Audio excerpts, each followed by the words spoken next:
నమస్తే అండి గురువుగారు. నమస్తే. గురువుగారు, మనం ఫిబ్రవరి నెలలోని ద్వాదశ రాశుల్లో ఒక్కొక్క రాశి గురించి మాట్లాడుకుంటున్నాం. మరి ఈ వీడియోలో మిథున రాశి గురించి తెలియజేస్తారా? తప్పకుండా.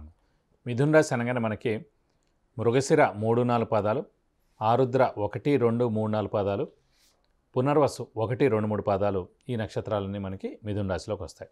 ఇందాక కూడా మనం చెప్పుకున్నాం.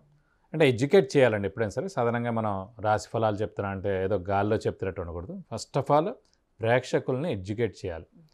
సో ఎప్పుడైనా సరే గోచార ఫలితాలు, ఈ మాస ఫలితాలు, తాకట్టులో ఉన్న బంగారాన్ని విడిపించి ఆ రోజు ఆన్లైన్ రేటుకే మేము కొంటాం. Sharma gold company. వార ఫలాలు ఏం చెప్పుకున్నా కూడా మూడే చూసుకోవాలి. ఒకటి, మన హార్డ్ వర్క్ ఎంత ఉంది, మన అదృష్టం ఎంత ఉంది, మనకి దైవబలం ఎంత ఉంది. సాధారణంగా మనము మన రాశుల మీద లేకపోతే మన గ్రహాల మీద ఆధారపడిపోతూ ఉంటాం.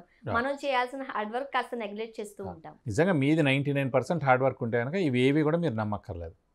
ఇప్పుడు ఏంటంటే అన్నీ కూడా 50% అయిపోయింది మన హార్డ్ వర్క్. 30-40% ఉంటుంది. అదృష్టం ఒక 70 ఉంటే బాగుంటుంది అని ఉంది. ఈ దైవబలం మనకు కనిపించదు కాబట్టి ఆ దైవబలం అనేది 100% ఉంటే బాగుంటుంది అనుకుంటారు. కానీ ఎప్పుడైతే మనది హార్డ్ వర్క్ 99 ఉంటుందో కొంచెం లేట్ అవ్వచ్చు, కానీ ఖచ్చితంగా పని జరుగుతుంది. కాబట్టి హార్డ్ వర్క్ అనేది మనకి ఎప్పుడు కూడా మన రాశ్యాధిపతి ఎక్కడ ఉన్నాడనేది చూసుకోవడం. సో మిథున రాశి అధిపతి వచ్చేసి బుధుడు మనకి భాగ్యస్థానంలో కుంభంలో ఉన్నాడు. సో హార్డ్ వర్క్ మనకి బాగుంది అన్నట్టు. ఓకే, నెక్స్ట్ అదృష్టకారకుడు ఎవరు? శుక్రుడు అయ్యాడు. సో మిథున రాశికి అదృష్టకారకుడు శుక్రుడై అష్టమ స్థానంలో ఉన్నాడు. అంటే అష్టమ అంటే 6, 8, 12 స్థానాలు దుస్థానాలు అంటారు.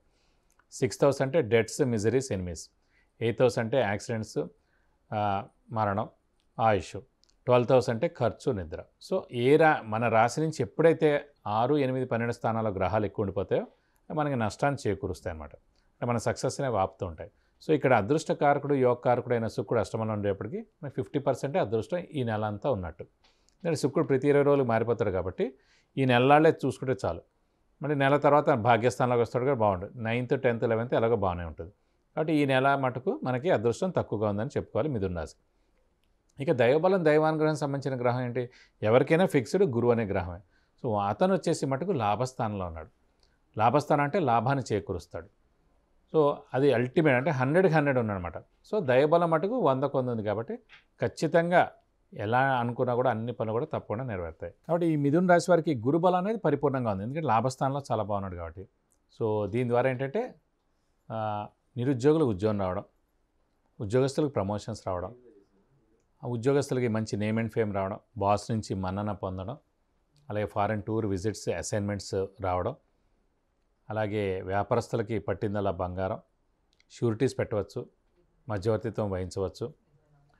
ఇది కాకుండా శ్రమ, కాలం, ధనం అన్ని విధాలు కూడా ఉపయోగపడుతుంది. వ్యర్థం అవుతుంది మెయిన్గా. సాధారణంగా అంటే జ్యోతిష్ శాస్త్రం ముఖ్యంగా 3 పాయింట్లు అండి. శ్రమ, కాలం, ధనం వ్యర్థం కాకుండా మనం చెప్తుంది. శ్రమ అనుకోండి, ఓ 10 ఏళ్ళు కష్టపడతాడు ఒక పని మీద, ఆ పని మీద అతను సక్సెస్ అవ్వడం అనుకోండి, ఆ శ్రమ అంతా వేస్ట్ అయిపోయినప్పుడు. అలాగే ధనం, మనం వ్యాపారం కలిసి వస్తుందో రాదో అని అనుకుంటాం. నిజం కలిసి వస్తే దాని మీద పెట్టుబడి పెడితే పర్లేదు, లేదంటే ధనం లాస్. అలాగే కాలం, ఇన్నేళ్ళు కష్టపడి ఆ ఫీల్డ్లో మీరు సక్సెస్ అవ్వలేదు అనుకోండి, కాలం అంతా వేస్ట్ అయిపోయినాడు. కాబట్టి శ్రమ, కాలం, ధనం ఈ 3 కూడా వ్యర్థం కాకుండా జ్యోతిష శాస్త్రం సూచిస్తుంది అన్నమాట. నిజంగా ఆ ఫీల్డ్లో వెళ్తే బాగుంటుంది లేదా, అందులో పెట్టుబడి పెడితే బాగానే ఉంటుంది లేదా, ఎదర మీ జీవితం ఎలా ఉండబోతుంది, ఇవన్నీ కాకుండా పరిహారాలు ఏం పాటిస్తే బాగుంటుంది, ఇవన్నీ చెప్పడానికి సాధారణంగా జ్యోతిషం మనకి ఉపకరిస్తుంది. కాబట్టి ముఖ్యంగా దైవబలం, దైవానుగ్రహం పరిపూర్ణంగా ఉంది కాబట్టి ఇంట్లో శుభకార్యాలన్నీ అవుతాయి. ముఖ్యంగా వివాహం అయ్యేందుకు అవకాశాలు ఎక్కువగా ఉన్నాయా? తప్పకుండా. ఎందుకంటే మనకి ఎప్పుడైతే లాభస్థానంలో మనం ఇందాక కూడా చెప్పుకున్నాం గురుబలం అంటే దైవబలం అన్నా కూడా మన రాశి నుంచి 2, 5, 7, 9, 11 స్థానాలు ఉన్నప్పుడు అవివాహితులు వివాహం అవడం, సంతానం లేని వారికి సంతానం కలగడం, నిరుద్యోగులు ఉద్యోగం రావడం, ఇలాంటివన్నీ జరుగుతాయి. సో ముఖ్యంగా వివాహం గురించి అడిగారు కాబట్టి ఖచ్చితంగా అవివాహితుల వివాహం అవుతుంది. అది కూడా కొంచెం గట్టిగా మానవ ప్రయత్నం మటుకు ఏప్రిల్ లోపల గట్టిగా చేయాలి. ఎందుకంటే మే, జూన్ 2 కూడా మనకి మూఢాలు ఉన్నాయి. మళ్ళీ జూలై 7 నుంచే స్టార్ట్ మంచి రోజులు. కాబట్టి మే వెళ్ళిపోయినట్టు, జూను వెళ్ళిపోయినట్టు. సో ఏప్రిల్ 22వ తారీఖు దాకే ఈ మిథున రాశి వారికి గురుబలం ఉందన్నమాట. కాబట్టి కొంచెం గట్టి ప్రయత్నం చేస్తే కనీసం ఎంగేజ్మెంట్ అయినా అవుతుంది, కనీసం మాట అయినా తీసుకోవచ్చు, లేదంటే మన అమ్మాయి అని మనం అనిపించుకోవచ్చు. అంటే కొంచెం మానవ ప్రయత్నం మటుకు గట్టిగా చేస్తే ఖచ్చితంగా ఏప్రిల్ 22వ తారీఖు లోపలనే మిథున రాశి వారికి వివాహం కుదిరేందుకు అవకాశాలు చాలా ఎక్కువగా ఉన్నాయి. మరి చాలా మందికి ఫారెన్ వెళ్ళాలి అనుకుంటూ ఉంటారు. అవును. మరి వాళ్ళకి అటువంటి ఛాన్సెస్ వచ్చే అవకాశాలు ఎంతవరకు ఉన్నాయి? మీరు వాళ్ళకి ముఖ్యంగా శని బలం పరిపూర్ణంగా చాలా బాగుండడం, అలాగే ప్రస్తుతం ఈ గురుబలం కూడా బాగుంది కాబట్టి ఖచ్చితంగా వారు గట్టి ప్రయత్నం ఏదైనా సరే అదేంటండి, మనకి ఎంత నాలెడ్జ్ ఉన్నా మన మానవ ప్రయత్నం 100% చేయకపోతే ఏ పని జరగదు. ఇవన్నీ కాకుండా ముఖ్యంగా ఇంకొకటి ఏంటంటే ప్రేక్షకులు కూడా ముఖ్యంగా సుమన్ టీవీ ప్రేక్షకులకి చెప్పేది ఏంటంటే ఇది కలికాలం ముఖ్యంగా. సో ఏడుపులు చాలా ఎక్కువ. అంటే అసలు ఎవరైనా ఎదుగుతున్నారంటే వాళ్ళ ఏడుపు మామూలుగా ఉండదు. ఇంకోటంటే మన ఇంట్లో అమ్మాయి కానీ మన ఇంట్లో అబ్బాయి కానీ బయటికి వెళ్తున్నా ఇంటికి వస్తున్నా ఏ టైం అయినా సరే మన ఇంట్లో వాళ్ళు చెప్పలేరు, కానీ ఎదురింటి వాళ్ళు చెప్పగలుగుతారు. మీ అమ్మాయి ఎన్నింటికి బయటకు వెళ్తుంది, మీ అమ్మాయి ఎన్నింటికి ఇంటికి వస్తుంది, ఏ రోజు ఏం డ్రెస్ చేసుకుంది, ఇవన్నీ ఫుల్ ఫోకస్ 90% వాళ్ళే ఉంటారు. అందుకే చూడండి, ఒక పెద్ద బిల్డింగ్ కడతారు, ఈ దృష్టి దోషం తగలకుండా ముఖ్యంగా ఒక దెయ్యపు బొమ్మ ఏదో పెడతారు. అబ్బా ఇంత బాగా కట్టాడా, అయ్యో ఇంత పెద్ద కారు కొన్నారా, అబ్బో ఇంత పెద్ద నగ వేసుకున్నారా, అయ్యో 5,000 రూపాయల డ్రెస్ వేసుకుందా, ఇలా ఏ టు జెడ్ కూడా అంత దృష్టి దోషం ఏడుపులు ఎక్కువగా ఉన్నాయి. 24 గంటలు చుట్టాలు బంధువులు అందరూ ఎక్సెప్ట్ తల్లిదండ్రులు తప్ప ప్రతి ఒక్కడు ఏడుస్తూనే ఉంటాడు. అందుగురించి ఏంటంటే ఏ పని జరుగుతున్నా ఎవరికి చెప్పకండి.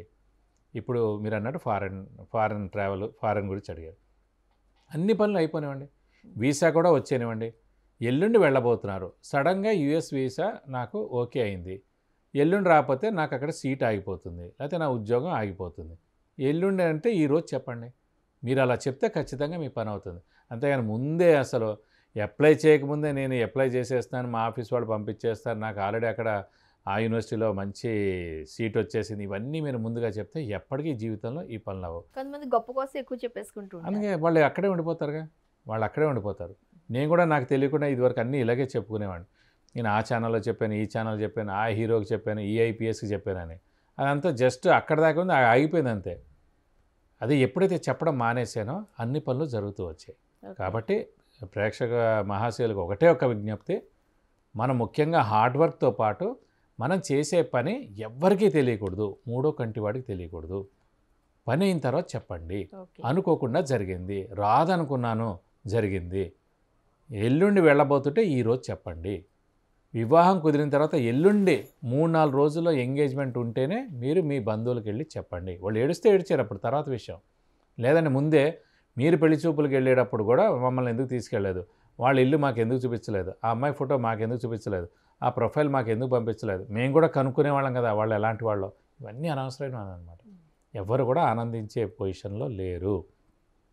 అనుకోండి మీ అమ్మాయికి ఐఐటి అబ్బాయి వచ్చినా, ఐఐఎం అబ్బాయి వచ్చినా, వాడెవడో గ్రూప్ 1 సర్వీసెస్ వాడు వచ్చినా ఎవ్వరు ఆనందపడేవారు ఉండరు, ఒక్క తల్లిదండ్రులు తప్ప. అందుకే ఎవరికి ఏ పని జరిగేదాకా మటుకు చెప్పకండి. ఇప్పుడు మిథున రాశి వారు పరిష్కార మార్గాలు ఏమైనా ఉన్నాయా అండి పాటించవలసినవి? ప్రస్తుతం మిథున రాశి వారికి అన్ని విధాలా బాగానే ఉందండి. ఒక చతుర్థ స్థానంలో మటుకు కేతు ఉన్నాడు కాబట్టి కొంచెం వినాయకుడిని ఎక్కువగా ఆరాధించాలి. అలాగే వీలైతే ప్రతి బుధవారం వినాయకుడి టెంపుల్కి వెళ్ళి 41 ప్రదక్షిణాలు చేయడం, అలాగే ప్రతిరోజు వినాయకుడి అష్టోత్తరం చదువుకుంటే చాలా మంచిదండి. ఈ 2 పరిహారాలు పాటిస్తే చాలు. మిథున రాశి వారి మటుకు అన్ని విధాలా బాగానే ఉందని చెప్పుకోవాలి. ఫిబ్రవరి నెలలో మిథున రాశి వారు పాటించాల్సిన నియమాలేంటి, అలానే పరిష్కార మార్గాలు వివరంగా తెలియజేశారు. ధన్యవాదాలు. నమస్కారం.